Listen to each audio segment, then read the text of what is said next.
ajali zisizokuwa za lazima ni ajali zinazosababishwa na uzembe tunaofanya sisi madereva tunapokuwa barabarani. Ajali za lazima ni zile zinazotokea kutokana na zinazosababishwa na mechanical defect, yaani ubovu wa vyombo au tatizo linalotokezea ambalo kwamba hukutarajia nalo limetokea ndani ya chombo. Niwasihi ndugu zangu kwamba tunachukua roho za watu. Tunachukua roho za watu, wale nao wana haki ya kuishi, lakini pia wana haki ya kufa. Kifo gani anakufa? Mungu ndio amepanga. Kwa hiyo sisi tusiwe chanzo cha yeye kuwa na kifo kibaya. Mnanisikia? Sisi tusiwe chanzo cha kumsababishia mwenzetu kuwa na kifo kibaya. Cha msingi ni kufuata sheria na kanuni za usalama barabarani. Tukizifuata hizi, basi na kuhakikisheni kwamba hata ajali ikiwa kubwa, basi madhara yake hayawezi kuwa makubwa kama kwamba kufuata kanuni na sheria. Suala la mwendokasi, vile vyombo vya bajaji na pikipiki automatically ikizidi kuanzia spidi 60 basi ni hatari. Ubora wake vilivyotengenezwa ni hatari. Chombo kina maringi matatu. Imagine wewe unapakia abiria kama ile bajaji iliyoanguka juzi hapo Kishindeni. Abiria tu unao 6. Abiria unao 6. Una balansi gani ya kuweza kukimudu chombo cha maringi matatu inapotokea emergency? Una uwezo huo jamani? Mbele umepakia gunia ya mhogo, halafu kuna watu watatu. Hiyo steering unaimudu vipi?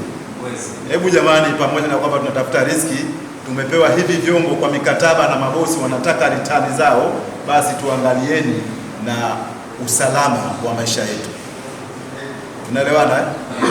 Huwezi kupakia mzigo mbele, halafu na mbele kuna watu watatu, nyuma umepakia watano.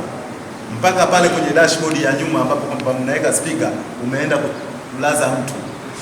Unatarajia nini inapotokea emergency? Kwa hiyo kile chombo automatically yake ni hatari. Kwa hiyo spidi zaidi ya 50 bajaji huko kwenye mwendo mkubwa sana. Tunaelewana? Tufuate sheria na kanuni za usalama barabarani ili kuepusha ajali zisizokuwa za lazima. Timu alama na michoro ya barabarani. Alama ni pamoja na vivuko, lakini hata na vile vibango vinavyokuelekeza tuende kwa spidi ngapi. Kwa chombo chetu cha bajaji ama pikipiki, usijaribu kuipinda kona na spidi zaidi ya 60. Unaenda kuhatarisha maisha yako na ya hawa uliowabeba na hata chombo cha huyo tajiri. Unaelewana? Chombo cha bajaji na pikipiki kona, basi at least njoo zako mpaka 30. Pinda kona yako, endelea. Una alama zinazoonesha spidi. Hapa unatakiwa uendeshe kwa spidi ngapi. Tuzifuate. Lakini kuna michoro ya wavuka kwa miguu. Hebu tuheshimu ile michoro, si kwamba tu imewekwa kwa ajili kwamba ukiona mtu anataka kuvuka wewe ndio usimame. Pale kwanza unatakiwa upunguze mwendo. Wewe punguza mwendo ukijua kwamba hapa kuna kivuko cha kwenda kwa miguu. Punguza mwendo wako. Jiridhishe hakuna anayetaka kukata, nyoka kwa utaratibu. Lakini kuna maeneo ya shule na maeneo ya makazi ya watu, hata kama hapana alama, pengine barabara imejengwa miaka mingi iliyopita, mji ule haujakuwa, basi tuendelee kuheshimu maeneo ya masoko pamoja na mikusanyiko ya watu.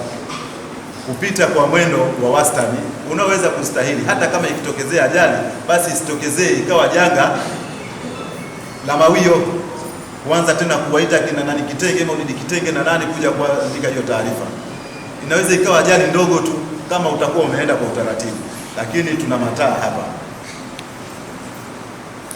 asilimia karibia 80 tunashindwa kuheshimu mataa.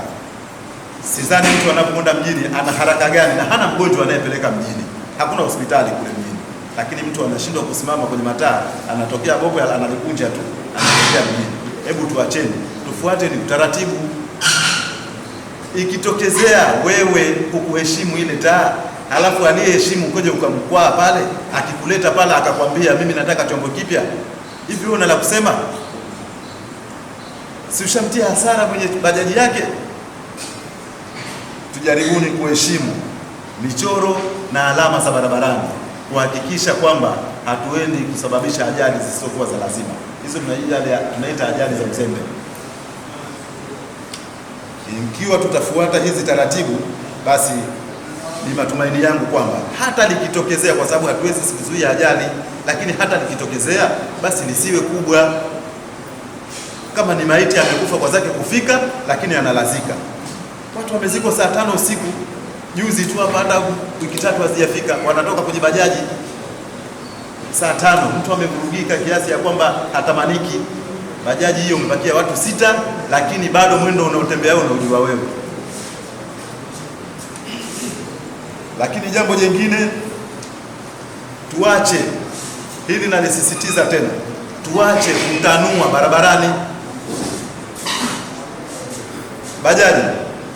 Bajaji, madereva bajaji mupo, tuache kutanua barabarani, tupite kwenye site yetu, tusijisahau.